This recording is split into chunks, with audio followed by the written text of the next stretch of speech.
Hello दोस्तों, मैं आशुतोष स्वागत करता हूं आपका आपके अपने यूट्यूब चैनल पॉलिटी विद आशु में। पिछली कक्षा में हमने एनसीईआरटी क्लास 11th के स्वतंत्रता यानी लिबर्टी टॉपिक को बहुत विस्तार से पढ़ा। आज हम उसी स्वतंत्रता यानी लिबर्टी के टॉपिक से रिलेटेड 20 महत्वपूर्ण क्वेश्चंस को कवर करेंगे, जो कि आपके परीक्षा के दृष्टिकोण से बनाया गया है और परीक्षा के लिए बहुत उपयोगी है और जनरली 1 या 2 नंबर के प्रश्न पूछ लिए जाते हैं। आपके बोर्ड परीक्षा के अलावा ये प्रश्न हर वो परीक्षा में आ सकते हैं जो वनडे परीक्षा होता है और जहाँ से भी राजनीतिक विज्ञान में प्रश्न पूछे जाते हैं। तो बिना देर किए हम शुरू करते हैं। आज का हमारा पहला प्रश्न है, नेल्सन मंडेला की आत्मकथा का क्या नाम है? अब जो नेल्सन मंडेला ने बुक लिखी थी अपनी आत्मकथा से संबंधित, उस बुक का क्या नाम था? तो यहाँ 4 कुल ऑप्शन दिए हुए हैं। तो 4 ऑप्शन में पहला हिंद स्वराज है। हिंद स्वराज में महात्मा गांधी ने लिखा था हिंद स्वराज को 1909 में। हिंद स्वराज के बाद फ्रीडम फ्रॉम फियर है, आंग सांग सूकी के द्वारा लिखा गया था, और ऑन लिबर्टी जेस मिल के द्वारा लिखा गया है। तो यहाँ इसका उत्तर होगा long walk to freedom. Long walk to freedom पुस्तक जो है ये आपका किसके द्वारा लिखी गई है? तो ये आपका लॉन्ग वॉक टू फ्रीडम लिखी गई है नेल्सन मंडेला के द्वारा। तो पहला प्रश्न हो गया। आगे बढ़ते हैं। दूसरा प्रश्न हमारे बीच है कि मंडेला ने दक्षिण अफ्रीका में किस शासन व्यवस्था के खिलाफ संघर्ष किया? बहुत महत्वपूर्ण प्रश्न है, इसे करना बहुत जरूरी है। तो देखिए, नेल्सन मंडेला द्वारा जो आंदोलन किया गया था स्वतंत्रता के लिए दक्षिण अफ्रीका में, वह किस शासन के खिलाफ किया गया था? तो ये ना ही लोकतांत्रिक शासन था, ना ही सैनिक शासन था, ना ही राजतंत्र। ये क्या था? तो यह बेसिकली रंग भेद शासन से संबंधित था। लोगों के बीच काले गोरे के आधार पर भेदभाव किया जाता था। इसी के खिलाफ उन्होंने रंग भेदी शासन के खिलाफ संघर्ष किया और अंततः विजय प्राप्त की, जिसके कारण उन्हें 27 साल जेल में रहनी पड़ी। और साथ ही साथ वह उनका स्वर्णिम युग था जिस समय उन्हें हंसने खेलने और फिर अपने जीवन का आनंद लेने का दिन को उन्होंने जेल में बिताया है। तो 2 प्रश्न हुए। तीसरा देखिए, आंग सांग सूकी के लिए वास्तविक मुक्ति क्या था?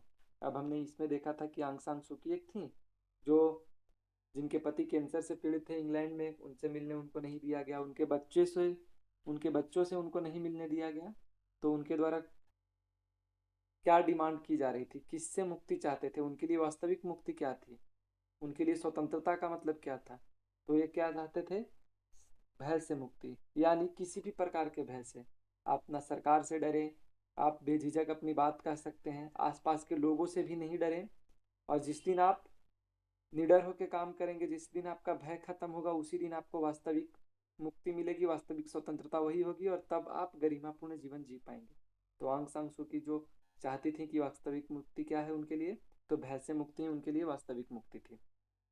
आगे अब देखिए, स्वतंत्रता नकारा स्वतंत्रता का नकारात्मक पक्ष किस बात पर जोर देता है? अब हम लोग स्वतंत्रता का 2 पक्ष देखे थे, एक तो सकारात्मक और एक नकारात्मक देखे थे।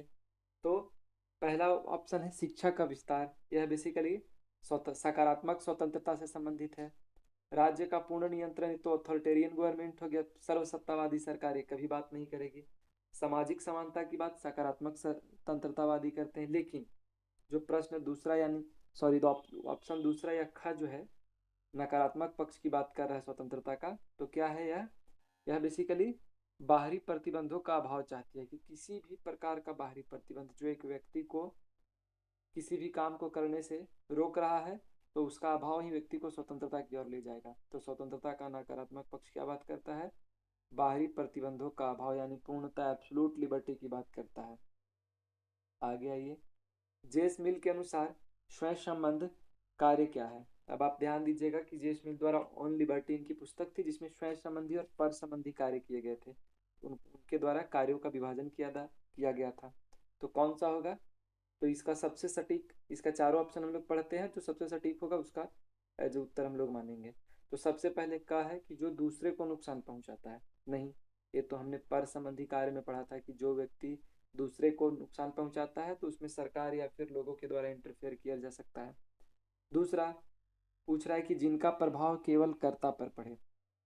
तो सबसे सटीक इसका होगा कि स्वयं संबंध कार्य क्या है कि जिसका प्रभाव सिर्फ उस व्यक्ति पर करे जो वह काम कर रहा है। तो ये क्या होगा कि जिसका प्रभाव केवल कर्ता पर, करने वाले पे पड़े, उसे स्वयं संबंध कार्य कहते हैं। आगे दो ऑप्शन उसको भी देख लेते हैं। जो देश को कानून को तोड़ता है, ऐसा कुछ नहीं है। जो समाज के सामूहिक हित में होते हैं, सामूहिक समाज के सामूहिक हित में क्या होते हैं, सकारात्मक स्वतंत्रता। और यह परसंबंध कार्य है जो लोगों को सामाजिक हित में करने चाहिए। तो इसका सबसे सटीक उत्तर क्या होगा कि स्वयं संबंध कार्य वे कार्य हैं जो व्यक्ति या करने वाले पर जिसका प्रभाव पड़ता है। आगे आइए, सबसे महत्वपूर्ण प्रश्न, हानि सिद्धांत क्या है। तो हानि सिद्धांत की बात करेंगे कि हार्म प्रिंसिपल या फिर हानि सिद्धांत का प्रतिपादन किसने किया था। तो सारे ऑप्शन देखेंगे। रूसो, रूसो के द्वारा नहीं किया गया था, ना ही सुकरात के द्वारा की गई थी और न ही महात्मा गांधी के द्वारा। एक किसके द्वारा की गई थी, जे एस मिल यानी जॉन स्टुअर्ट मिल के द्वारा की गई थी। इनके द्वारा हानि सिद्धांत के माध्यम से व्यक्तिगत कार्यों को, एक तो व्यक्तिगत कार्य और एक दूसरे पर प्रभाव डालने वाले कार्य में बांटा गया था, यानी स्वयं संबंध और पर संबंध कार्य के रूप में। तो हानि सिद्धांत किसने दी थी, जे एस मिल यानी जॉन स्टुअर्ट मिल ने दी थी। आगे बढ़िए। अब आइए, हमारे बीच अगला प्रश्न है कि स्वराज का अर्थ क्या है। स्वराज का अर्थ हम लोग क्या समझते हैं। सॉरी, यहाँ पे एक ऑप्शन हट गया है, अ, शायद दूसरे पेज में चला गया हो, एक बार उसको देखेंगे हम लोग, लेकिन इसका उत्तर इन्हीं तीन ऑप्शन में है। तो स्वराज का अर्थ क्या है, जैसे तिलक के द्वारा किया गया था कि स्वराज हमारा जन्म सिद्ध अधिकार है, उसी बेसिस पे हम इसका उत्तर देंगे कि स्वराज क्या केवल अंग्रेजों से आज़ादी थी, बिल्कुल नहीं। हम लोग सिर्फ क्या अंग्रेज से आज़ाद होना चाहते थे, नहीं। बिना किसी नियम के रहना, ये भी नहीं। अराजकता की स्थिति आ जाएगी, लोग आपस में लड़ कट के मर जाएंगे, ये भी नहीं होगा। तो इसका सबसे सटीक उत्तर होगा ऑप्शन ख यानी दूसरा, कि स्वयं का शासन और स्वयं के ऊपर शासन, यानी शासन का जो हाथ है वो हमारे हाथ में होना चाहिए और हमारे ऊपर शासन ही कौन करेंगे, हम। तो स्वराज का अर्थ है कि स्वयं का शासन होना चाहिए, अपने देश का शासन होना चाहिए और अपने ऊपर शासन होना चाहिए। तो इसका उत्तर हो जाएगा ख। आगे बढ़िए। देखिए एक ऑप्शन यहाँ आ गया था, इसका अमीरों का शासन, बिल्कुल नहीं। इसके बाद अगला प्रश्न हमारे बीच है। अगला प्रश्न है, तिलक का प्रसिद्ध कथन स्वराज मेरा जन्म सिद्ध अधिकार है और मैं इसे लेकर रहूंगा। तो स्वराज मेरा जन्म सिद्ध अधिकार ने किस आंदोलन को प्रेरित किया, यहाँ प्रश्न पूछ रहा है। आखिर स्वराज का मतलब क्या है। तो स्वराज का मतलब क्या है कि लोगों के द्वारा, सॉरी, अपने खुद पर शासन है या खुद का शासन है स्वराज का। तो यहाँ चार ऑप्शन दिया गया और पूछा गया है कि स्वराज मेरा जन्म सिद्ध अधिकार है, इस आंदोलन को, इस ये जो वर्ड है किस आंदोलन को प्रेरित करता है। तो यह सविनय अवज्ञा आंदोलन, बिल्कुल नहीं, 1930 के आसपास हुआ था। धार्मिक सुधार आंदोलन, बिल्कुल नहीं। आर्थिक सुधार से भी संबंधित नहीं है। तो इसका सबसे सटीक ऑप्शन क्या है, स्वतंत्रता का आंदोलन को प्रेरित किया गया था, लोगों को एकजुट करने के लिए, लोगों को जागरूक करने के लिए तिलक द्वारा स्वराज मेरा जन्म सिद्ध अधिकार नारा दिया गया था, ताकि लोग अपने हक के लिए, अपनी स्वतंत्रता के लिए, अपने स्वराज के लिए लड़ सकें। तो इसका सबसे सटीक उत्तर होगा स्वतंत्रता आंदोलन के लिए तिलक ने स्वराज मेरा जन्म सिद्ध अधिकार दिया था। आगे देखिए, प्रश्न है, फ्रीडम फॉर फियर, भय से मुक्ति, पुस्तक की लेखिका कौन है। अब हम लोग पहले पढ़ चुके हैं कि नेल्सन मंडेला के द्वारा लिखा गया था एक पुस्तक, और दूसरा long walk to freedom Nelson Mandela का था, और दूसरे नंबर पे हम लोग देखे थे कि फ्रीडम फ्रॉम फियर किसकी पुस्तक है। तो चार ऑप्शन है, दीपा मेहता, हम लोग इस टॉपिक में नहीं पढ़े हैं, सरोजनी नायडू भी नहीं पढ़े हैं और इंदिरा गांधी भी नहीं। तो इसका सबसे सटीक उत्तर क्या होगा, आंग सान सू की, जो कि म्यांमार की रहने वाली थी, जो पहले बर्मा के नाम से जाना जाता था, और उनके द्वारा भय से मुक्ति यानी फ्रीडम फ्रॉम फियर पुस्तक लिखा गया था। उनके लिए स्वतंत्रता का मतलब भय से मुक्ति था, डर डर के रहना स्वतंत्रता नहीं है। तो किसी भी प्रकार का भय जो व्यक्ति को जीने में बाधा उत्पन्न करती है, उस सारे भय से मुक्ति ही व्यक्ति को गरिमा में स्वतंत्रता की ओर ले जाएगी और गरिमा में जीवन यापन कर सकता है। तो फ्रीडम फ्रॉम फियर कौन लिखते हैं, आंग सान सू की। आगे प्रश्न आता है, सकारात्मक स्वतंत्रता का मुख्य सरोकार क्या है।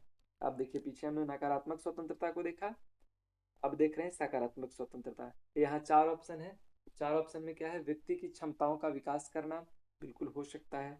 पुलिस की शक्ति बढ़ाना, बिल्कुल ऐसा नहीं है। कानून को समाप्त करना, नहीं, वहां तो और कानून को लगाया जाता है लोगों पे। केवल धार्मिक, केवल आर्थिक लाभ, बिल्कुल नहीं। तो इसका सबसे सटीक, देखिए कुछ प्रश्न आपके पास ऐसे भी रहेंगे जिसका आप एक नज़र में देख के बता सकते हैं कि उत्तर क्या होना चाहिए। जैसे अब सकारात्मक स्वतंत्रता, यहाँ तो बड़ा पॉजिटिव वर्ड आ रहा है, तो यहाँ पुलिस पे की शक्ति को बढ़ा देंगे तो लोगों को स्वतंत्रता मिलेगी? बिल्कुल नहीं। कानून को समाप्त करने पे भी अनार्की आ जाएगी, अराजकता आ जाएगी, लोग आपस में ही लड़ कट जाएंगे। यहाँ छोटी छोटी बात पे तो लोग आपस में लड़ जा रहे हैं, क्या केवल आर्थिक लाभ? यहाँ कुछ वैसा नहीं है। तो सकारात्मक स्वतंत्रता का तात्पर्य है कि व्यक्तिगत क्षमता के विकास, यानी व्यक्ति को पर्याप्त अवसर देना ताकि व्यक्ति अपनी क्षमता को समझे और उस क्षमता का विकास करे, ही व्यक्तिगत यानी सकारात्मक स्वतंत्रता है। आगे प्रश्न आता है उदारवाद।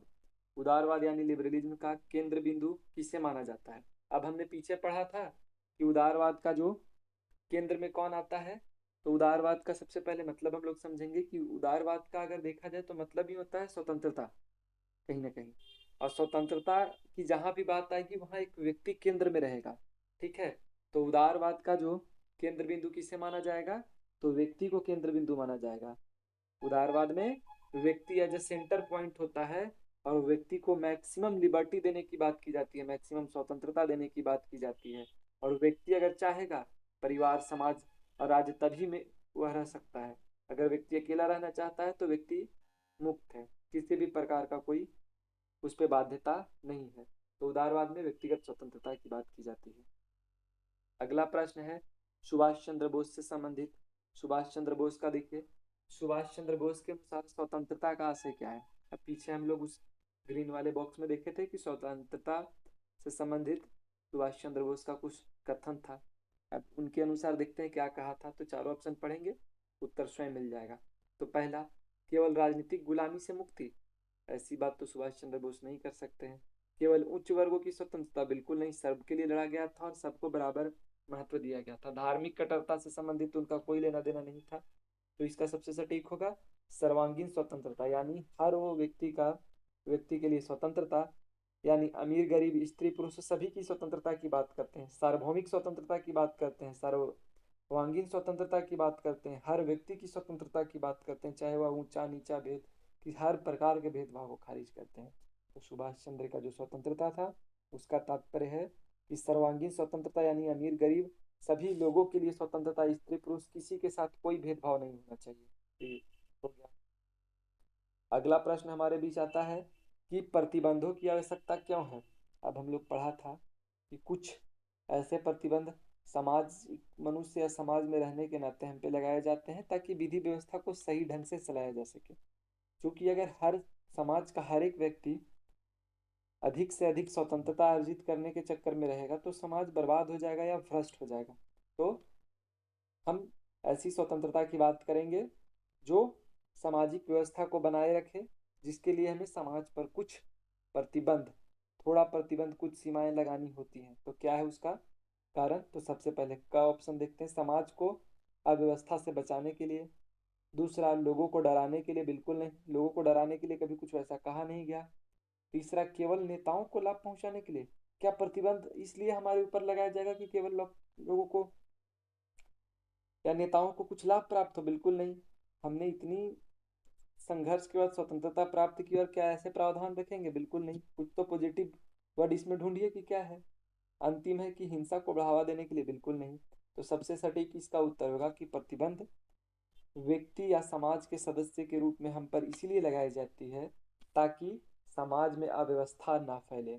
समाज में अगर हर व्यक्ति को मैक्सिमम लिबर्टी दी जाती है, हर व्यक्ति मनमाने ढंग से काम करता है, तो समाज में अव्यवस्था फैल जाएगी और हर एक बड़ी मछली छोटी मछली यानी छोटे व्यक्ति को मार देगी, हर एक बड़ा व्यक्ति छोटे व्यक्ति को जीने नहीं देगा। तो इसीलिए समाज में कुछ प्रतिबंध इसलिए लगाए जाते हैं ताकि समाज में अव्यवस्था न फैले। इसका सबसे सटीक उत्तर है। आगे बढ़िए। अब आइए मंडेला का। नेल्सन मंडेला की बात करते हैं। ने स्वतंत्रता के लिए कितने वर्ष जेल में बिताए? हमने पीछे पढ़ा था कि नेल्सन मंडेला ने अपने जीवन का सबसे स्वर्णिम काल जेल में रह के बिताया, जो कि किसी भी व्यक्ति के लिए बहुत महत्वपूर्ण होता है। तो उन्होंने अपने जीवन का सबसे स्वर्णिम युग यानी 27 साल शुरुआत का 27 साल उन्होंने जेल में बिताए। अब आप सोच सकते हैं कि उस इंसान के लिए 27 साल बहुत महत्वपूर्ण है। जीवन का शुरुआती साल, जब उसको खेलने का, कूदने का उम्र था, जब वो अपनी इच्छाओं को पूरा करने के समय में थे, उस समय उन्होंने लोगों की स्वतंत्रता लोगों की स्वतंत्रता को ज़्यादा से ज़्यादा बढ़ावा देने के लिए, लोगों के साथ हो रहे भेदभाव को खत्म करने के लिए अपने जीवन की स्वर्णिम 27 साल को उन्होंने खर्च किया। अगला प्रश्न है, अगला प्रश्न हमारे बीच आता है कि अभिव्यक्ति की स्वतंत्रता पर जेस मिल ने कितने कारण पेश किए थे। अब देखिए, थोड़ा सा यहाँ सेंटेंस बनाने में दिक्कत हुआ है, टाइपिंग इधर है, लेकिन हम इसको समझते हैं कि क्या कहना चाह रहे हैं। अभिव्यक्ति की स्वतंत्रता की बात करते हैं जेस मिल। अब कहते हैं कि अभिव्यक्ति की स्वतंत्रता पर जेस मिल ने कितने कारण पेश किए। इनका दो कारण था, एक तो स्वयं संबंधी कार्य और दूसरा पर संबंधी कार्य। व्यक्ति के ऊपर व्यक्ति के कार्य को दो भागों में बांटा गया था। एक तो ऐसे कार्य जो व्यक्ति करता है और उस पर व्यक्ति का स्वयं का नियंत्रण होता है और उसका पूरा का पूरा प्रभाव उस व्यक्ति पे पड़ता है, किसी दूसरे को उससे कोई लेना देना नहीं। दूसरा कार्य व्यक्ति वो करता है जो व्यक्ति के कार्य से किसी और व्यक्ति को नुकसान हो सकता है, किसी और को प्रभावित करता है। तो इस कंडीशन में व्यक्ति की स्वतंत्रता पर जेस मिल ने कितने कारण पेश किए, तो दो कारण पेश किए।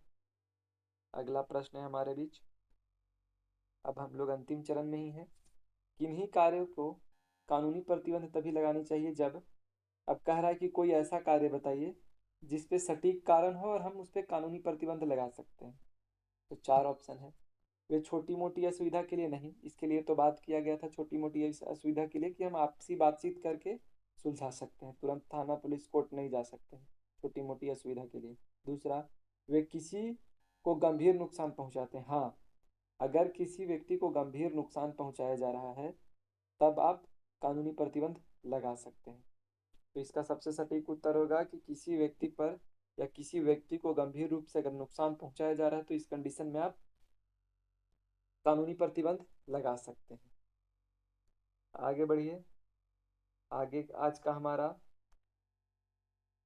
प्रश्न है, वोल्टेयर जिनका टॉलरेंस यानी सहिष्णुता से संबंधित विचार है, तो वोल्टेयर का प्रसिद्ध कथन किसके बचाव में था। वोल्टेयर के द्वारा आप याद करिए, एक कथन कहा गया था कि मुझे आपसे नफरत है लेकिन मैं फिर भी आपके बोलने के अधिकार की रक्षा जीवन भर करूंगा। तो किस बेसिस पे कहा गया था, किस आधार पे कहा गया था। तो वोल्टेयर न तो ये संपत्ति के अधिकार की बात कर रहे थे, न तो हथियार रखने के अधिकार पे बात कर रहे थे, और न ही युद्ध करने के अधिकार के। तो इनका क्या था, अभिव्यक्ति की स्वतंत्रता से संबंधित था। यहाँ व्यक्ति को बोलने, अपनी अभिव्यक्ति को व्यक्त करने की बात की जा रही है, तो यहाँ व्यक्ति को बोलने के अधिकार से संबंधित है। इसलिए वोल्टेयर का कथन किससे संबंधित था, तो व्यक्ति के कहने के अधिकार यानी खुद को व्यक्त करने के अधिकार से संबंधित था। अगला प्रश्न हमारे बीच है, स्वराज की गांधीवादी समझ किस पुस्तक में प्रकट हुई है। अब यहाँ चार ऑप्शन है कि गांधी जी द्वारा स्वराज की बात किस पुस्तक में की गई। तो माई एक्सपेरिमेंट विथ ट्रूथ भी गांधी जी का ही पुस्तक है, कि सत्य के साथ मेरा प्रयोग, यंग इंडिया उनका एक आर्टिकल था, सत्याग्रह उनका मूवमेंट था, और हिंद स्वराज 1909 में वो पुस्तक लिखते हैं, जो कि इसको डेट भी याद रखिएगा, 1909 में ये पुस्तक लिखते हैं, जो कि स्वराज की गांधीवादी समझ की पुस्तक के रूप में है। साथ ही साथ इस पुस्तक में उन्होंने औद्योगिक क्रांति, बड़े बड़े उद्योग लगाने का भी विरोध किया था। ठीक है, आगे आइए। अगला प्रश्न है, नकारात्मक स्वतंत्रता के अनुसार वह क्षेत्र जहां बाहरी सत्ता का हस्तक्षेप नहीं हो। अब यहाँ पे कहा क्या जा रहा है कि नकारात्मक स्वतंत्रता के अनुसार वह कौन सा क्षेत्र जिसमें, एक सेकंड इसको अच्छे से देख लेते हैं एक बार, कुछ कट रहा था। नकारात्मक स्वतंत्रता के अनुसार वह क्षेत्र जहां बाहरी सत्ता का हस्तक्षेप हो उसे क्या कहेंगे। बाहरी सत्ता नकारात्मक स्वतंत्रता में क्या कहता है कि व्यक्ति को एब्सोल्यूट राइट मिलना चाहिए, इसलिए हस्तक्षेप का क्षेत्र होना चाहिए। युद्ध नहीं, युद्ध का क्षेत्र नहीं, सार्वजनिक क्षेत्र नहीं, कानून का। तो इसका उत्तर क्या होगा, हस्तक्षेप का क्षेत्र होना चाहिए, किसी भी प्रकार का कोई हस्तक्षेप नहीं होना चाहिए। अगला प्रश्न देखिए। अगला प्रश्न है, समाज में स्वतंत्रता के लिए अनिवार्य माध्यम क्या माना जाता है। अगर समाज में व्यक्ति को स्वतंत्रता दी जानी है तो व्यक्ति के लिए सबसे अच्छा तरीका या अच्छा माध्यम क्या होना चाहिए। कुल मिला के यहाँ पूछ रहा है कि वैसा कौन से शासन में हम लोग स्वतंत्रता का आनंद भरपूर ले सकते हैं। तो निरंकुश शासन की बात करें तो नॉर्थ कोरिया आ जाता है। निरंकुश शासन में हम लोग स्वतंत्रता का आनंद ले ही नहीं सकते। निरंकुश शासन में हम लोग स्वतंत्रता का आनंद कैसे लेंगे, बिल्कुल नहीं ले सकते। इसके बाद सेना का शासन, वहां पे कोई व्यक्ति कुछ नहीं कर सकता है, विदेशी हस्तक्षेप भी इसमें नहीं होगा। तो सबसे सटीक उत्तर इसका क्या है कि लोकतांत्रिक सरकार। हमने पीछे भी देखा था कि कोई व्यक्ति अगर स्वतंत्रता का आनंद लेना चाहता है तो सबसे पहले जरूरी है कि उसे लोकतांत्रिक सरकार के रूप में या लोकतांत्रिक सरकार में रहने की आवश्यकता है। ठीक है, तो ये हमारा प्रश्न हुआ। ये हमारे 20 20 प्रश्न थे।